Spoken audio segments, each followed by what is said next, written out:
एक कहानी।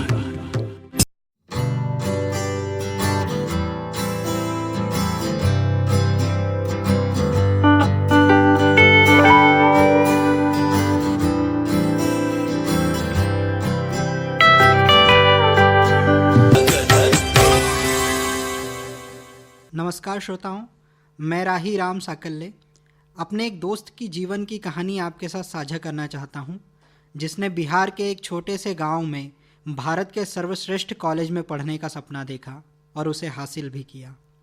इस कहानी का शीर्षक है मिथिलेश। जो नाम इस कहानी का शीर्षक है वही इस कहानी का मुख्य किरदार भी है। मिथिलेश का जन्म 25 जनवरी सन 2000 में बरेल जिला सुपौल में हुआ। श्रीमान पृथ्वी शाह और श्रीमती सुगिया देवी की चौथी संतान के रूप में। मिथिलेश उस परिवार से आते हैं जहां शिक्षा को पहले भूख से होकर गुजरना पड़ता है।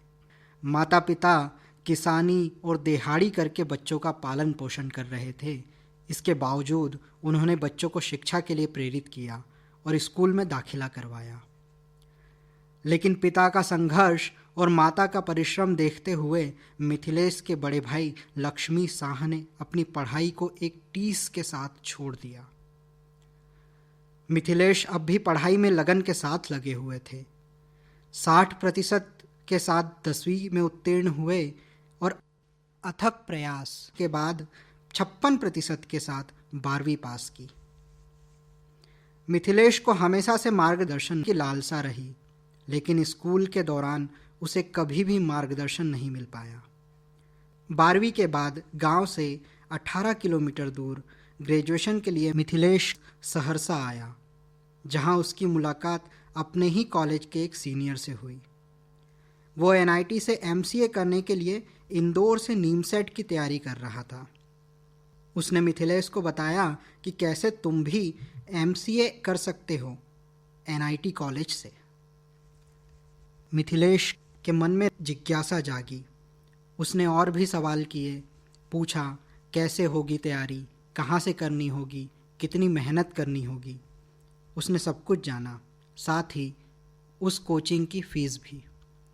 और जब फीस सुनी तो मिथिलेश का दिल बैठ गया। फ़ीस थी 1 लाख रुपए। कहाँ से आएंगे इतने पैसे? कैसे जमा करूँगा? कैसे इंदौर में रहूँगा? कैसे जाऊँगा? ये सब कुछ सुनकर उसका दिल बैठ गया। लेकिन जिज्ञासा इतनी प्रबल थी कि रहा नहीं गया और भाई को जाकर पूरी कहानी सुना दी। तो भाई का जवाब था, हम ज़मीन बेचकर पैसे ले आएंगे, लेकिन तुम जाओ और तैयारी करो खूब अच्छे से। ये उसी टीस का नतीजा था जिसने भैया की पढ़ाई छुड़वाई थी। मिथिलेश सीने में आग और आंखों में NIT का सपना लिए निकलने की तैयारी में जुट गया। जब यह बात कॉलेज के कुछ प्रोफेसर और दोस्तों को पता चली तो कहा कि तुम तो 56% के साथ पास हुए हो, IIT लेवल का मैथ्स क्या पढ़ोगे? लेकिन जब जिज्ञासा की धारा प्रबल हो तो कोई भी बांध उसे नहीं बांध सकता। इंदौर आए, एडमिशन लिया और पहले ही दिन सामना हुआ गणित से। मिथिलेश का दिल फिर से बैठ गया। सब कुछ ब्लैकआउट होने लगा। आंखों के सामने अंधेरा सा छा गया। उसने सोचा था 12वीं की गणित है, मेहनत करेंगे तो आ ही जाएगा। मिथिलेश को जो गणित सॉल्व करने में आधा घंटा लग रहा था, उसी गणित को वहाँ के कुछ और स्टूडेंट्स कुछ ही मिनटों में सॉल्व कर दे रहे थे। यहाँ मिथिलेश ने खुद को पीछे पाया और सोचा कि कैसे करूँगा, लेकिन कोई विकल्प नहीं था। ज़मीन बिक चुकी थी और मिथिलेश ने फीस भर दी थी। कुछ ही महीने हुए थे कि फिर से लॉकडाउन की घोषणा होती है। अब से क्लासेस ऑनलाइन होनी थी और बाहर के बच्चों को हिदायत थी कि अपने अपने घर चले जाएं, लेकिन मिथिलेश के पास यह विकल्प नहीं था, क्योंकि गांव से क्लासेस करना लगभग असंभव था। तो मिथिलेश लॉकडाउन में भी इंदौर में ही डटे रहे। वो कहते हैं ना, लोहे को जितना तपाया जाए उतना ही मजबूत बनता है। मिथिलेश के साथ भी कुछ ऐसा ही था। पहले तो वीकली टेस्ट में 500 बच्चों में से 400 के पार रैंक आती थी। फिर हौसला नहीं खोया और लगे रहे। धीरे धीरे 300 में आए। परिवार के भरोसे और भाई ने कभी निराश नहीं होने दिया। मेरे लिए ये लड़ाई आत्मसम्मान और पूरे समाज से थी।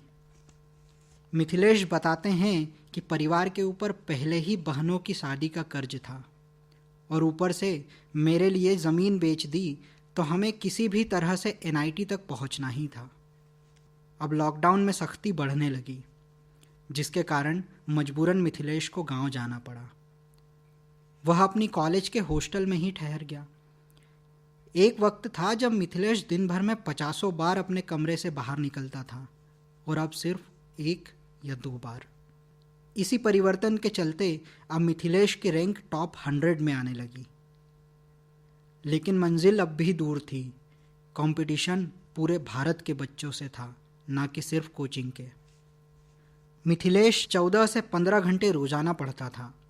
बेटे की ऐसी हालत को देखकर उसकी माताजी ने कहा, हमसे नहीं देखा जाता तुम्हारी ऐसी हालत, तुम छोड़ दो और जो कॉलेज मिले ले लो। लेकिन माताजी की ये बातें आग में कुछ पानी की बूंदों की तरह वाष्पित होकर उड़ गई। लॉकडाउन खत्म हुआ और फिर से क्लासेस फिजिकल मोड में लगने लगी। क्लासेस पूरे 14 घंटे की होती थी। मिथिलेश जिसका आदी था। अब एग्ज़ाम का समय भी नज़दीक था। मिथिलेश के पास भरपूर मार्गदर्शन था, बस बारी थी तो अब खुद को साबित करने की। मिथिलेश के साथ कुल 13 बच्चे बिहार से आए थे। रिजल्ट आया। खुद को कमरे में बंद करके बैठे मिथिलेश का रोल नंबर दोस्तों ने कंप्यूटर में डाला और देखा कि ऑल इंडिया रैंक थी 49। यानी एनआईटी ही नहीं, देश के सर्वश्रेष्ठ एनआईटी में मिथिलेश पहुंच चुका था। ये उसी लड़के की रैंक थी जिसे कमज़ोर कहा गया था। तुमसे क्या होगा आईआईटी का मैथ्स, तुम कैसे निकालोगे, ये भी उसी लड़के से कहा गया था। ये सब कुछ संभव हुआ तो केवल आत्मबल और परिवार की लगन से। हमारी पूर्व शिक्षा कैसी भी हो, कितने भी प्रतिशत रहे हो, लेकिन ये नहीं बताती है कि हम कितने काबिल हैं। कड़ी मेहनत और लगन से हर काम संभव है। डर केवल तभी तक है जब तक कि हम मैदान में नहीं उतरते। और वो कहते हैं ना कि परों को खोल ज़माना उड़ान देखता है, ज़मीं पे बैठ के क्या आसमान देखता है। शकील आज़मी साहब का शेर है। धन्यवाद।